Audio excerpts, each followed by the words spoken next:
Pilsy, what was your answer to today's comment question? Should Giroux, Stützle, Tkachuk be locked in together as the team's top line going into next season, or would you like to see them spread out on the top two lines? My answer was yes, lock it in. I mean, this line just had so much success, and we're going to get into it as we go over it. So I'm not going to use any of my stat nuggets too soon here. But yes, I do think that if it ain't broke, don't fix it. And now I know maybe people are saying, well, Pilsy, last summer you said the exact same thing about the top line of Josh Norris, Brady Tkachuk, and Drake Batherson staying together. And yes, I did say that, but there's been a material change. And now it seems like Claude Giroux, Brady Tkachuk, and Tim Stützle is the true top line for this team.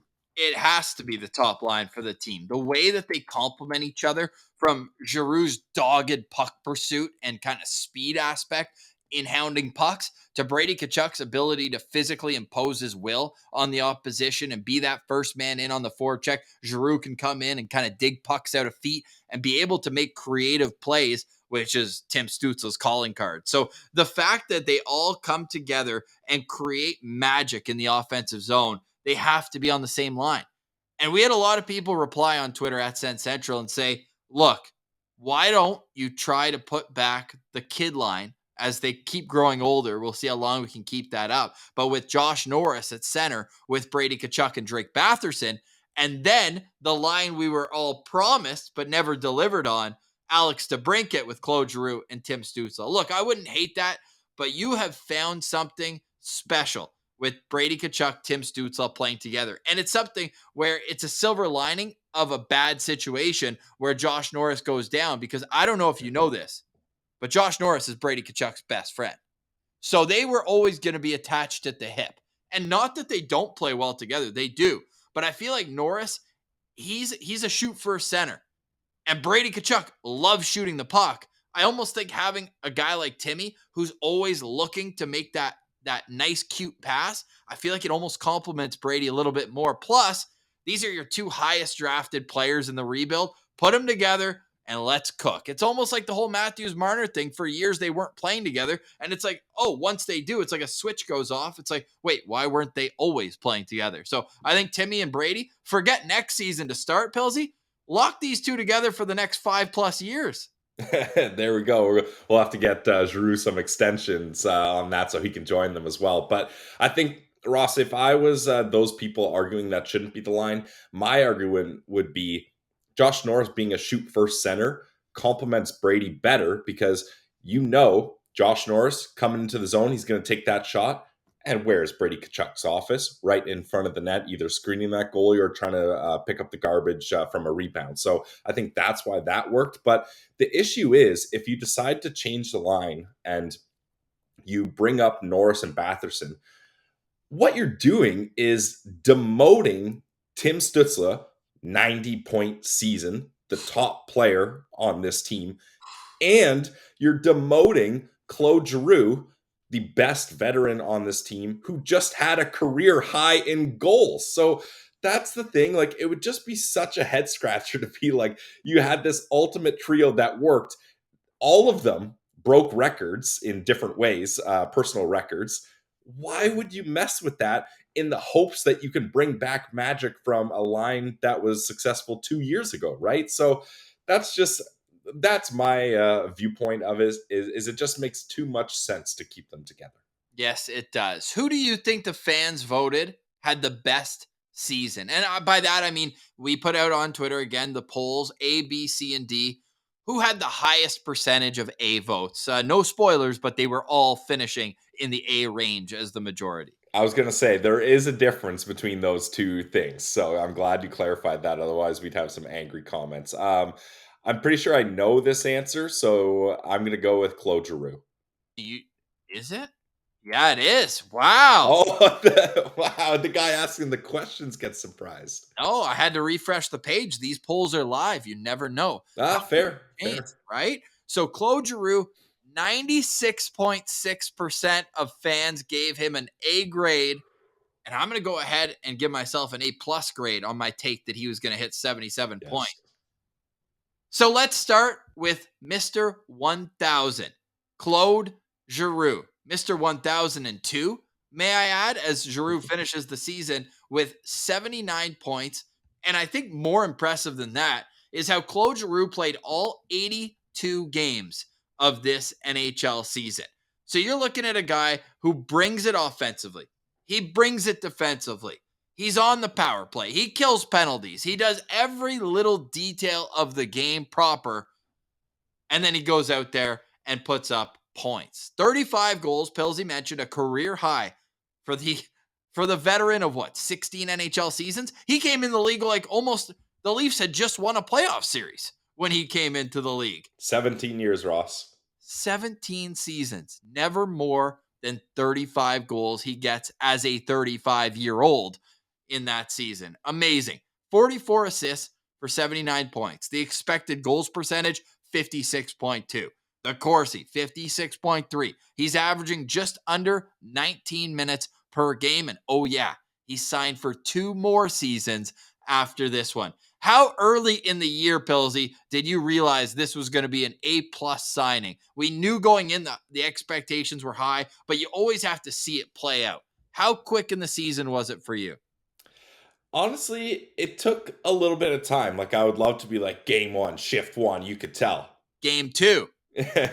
Yeah. Remember? He tied the game against Toronto with 3 minutes left. And you're like, yeah, this is Mr. Clutch, Mr. Giroux.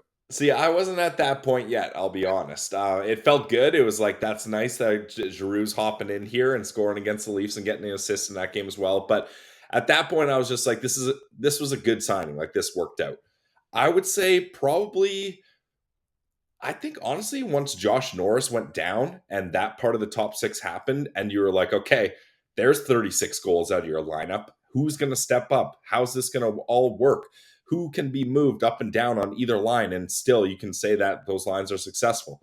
It was Claude Giroux. And I think, Ross, that's the moment when I was like, oh man, like this guy is an absolute gamer, as Paul Maurice would say. And like, he's just in so many different aspects of the game, on and off the ice, his impact was felt throughout this franchise. Like, there was no better player to come in at a better time for the Ottawa Senators than Claude Giroux. Like, they needed exactly one Giroux in this free agent offseason, and they got him. And when you like look at the contract he's on, 6.5 million is an absolute steal. He's so good at hockey. It's unreal. Every time I watch him play, and I feel like I'm almost having a deja vu right now of our episode right after he signed, because I went back, I watched the tape on him, and you're like, holy, every little detail. He brought that and more to the Ottawa Senators. It's truly remarkable. 22 multi-point games for Claude Giroux this season. If he got one, chances are he's getting another. It was like, just from that standpoint, I think he just brought a level of consistency that this young core needed. That whether it was a good game or a bad game, yeah, he'd probably go and snap his stick. He had a couple, I don't want to call them meltdowns, but like Alfie had a few of those too. But they're so passionate about the game. When it doesn't go their way, they'll let themselves hear it on the bench. But then he'd turn around and he'd put his arm around Timmy and be like, no, I'll get mad at myself, but you don't get mad at yourself. Like, do as I say, not as I do. Kind of leadership. It felt like from Claude Giroux at times this season. And man, there's nothing he could have done better that would have made me say like, oh yeah, we were missing out on that part of the Claude Giroux experience. Like the face-off numbers that Pillsy, I'm sure you can expand on. I got a whole thing ready. Let's go. Please be my guest, because that's somewhere the Senators, I want to say, were a bottom 5 face-off team over the last half decade before he came in. Yeah, and this is something, Ross, that we were on to right away when Claude Giroux was brought into Ottawa. We were saying, obviously, the points, the leadership, everything like that is huge. But for a team that struggled in the face-off dot and only has young centermen, like they're other than Brassard, which we weren't aware he was going to be a part of this team. It was only young centermen in this system. So having Claude Giroux come in was huge. And Ross, of players that had over 1,000 face-offs this season, I had to set a limit somewhere because with face-off percentages, it gets a little wonky. Claude Giroux, only one player had a higher face-off percentage in the entire league then Claude Giroux. Can you guess who that player was? Ooh, Ryan O'Reilly? Nope. Patrice Bergeron? Boom, you got it. Patrice Bergeron was the only player, 61.1% face-off success for Claude Giroux. Absolutely insane. And then, Patrice Bergeron. For Claude Giroux, he finished with a 58.3, tied with Jonathan Tavares.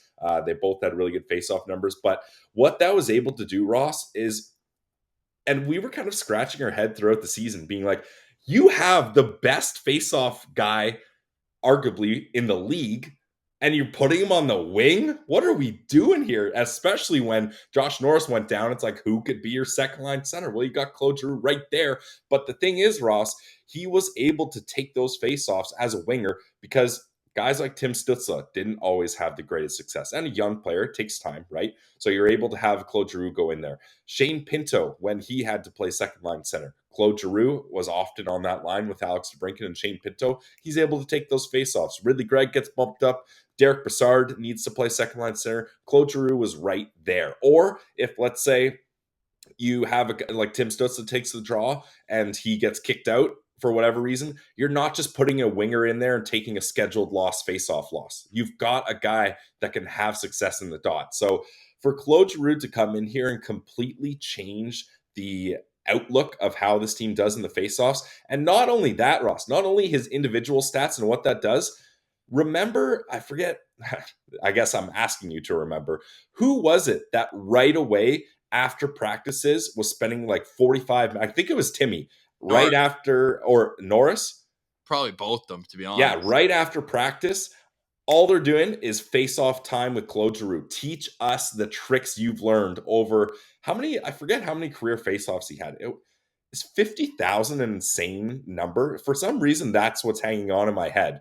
50,000? That's an insane number, man. Maybe 20,000 then? It's something insane. 50,000? Just picture how many faceoffs you'd have to take to get to 50,000. As I'm like trying to slowly say it so I can find out here. So let's ask you this. From 2003 till now, who has the most faceoffs taken? So let's see how Well, it's going to be Bergeron. I know, but I want to see how many it is. So the most faceoffs is 19,668. Shouldn't have to scroll too much.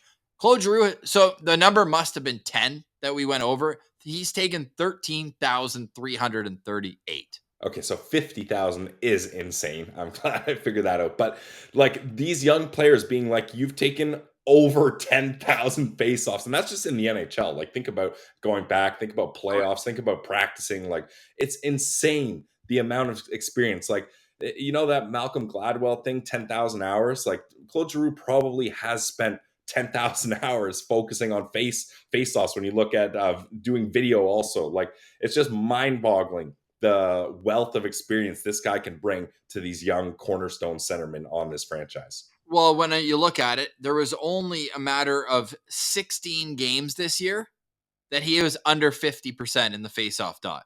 Yeah. And in 5 of those 18 games, he had one more loss than win. Like, this guy, he only got insane. He only got really beat out of the dot one game all year where he went 4 for 15. That's the only one where he's below 25%. Not a math guy. That's actually 26%. But insane. Don't let facts get in the way of a good story. No, and just like a nice round number, okay? That's all we're looking for here. But let's finish up with closure. And by the way, you mentioned how his training hours over and over. We're going to have his trainer, Tony Greco, on the show in the next couple of weeks. So stay tuned for that.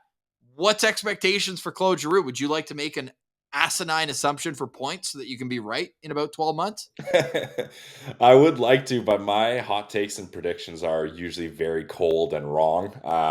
Ross, honestly, just try to bring it back. Like, let's replay it. Like, if he gets 70 points next season, like 30 goals, 40 assists, math guy, I'm happy with that. Like, and if he can, like, honestly, as long as he's passing the 60-point mark, boom, you're good. And like continues to have good face-off percentages.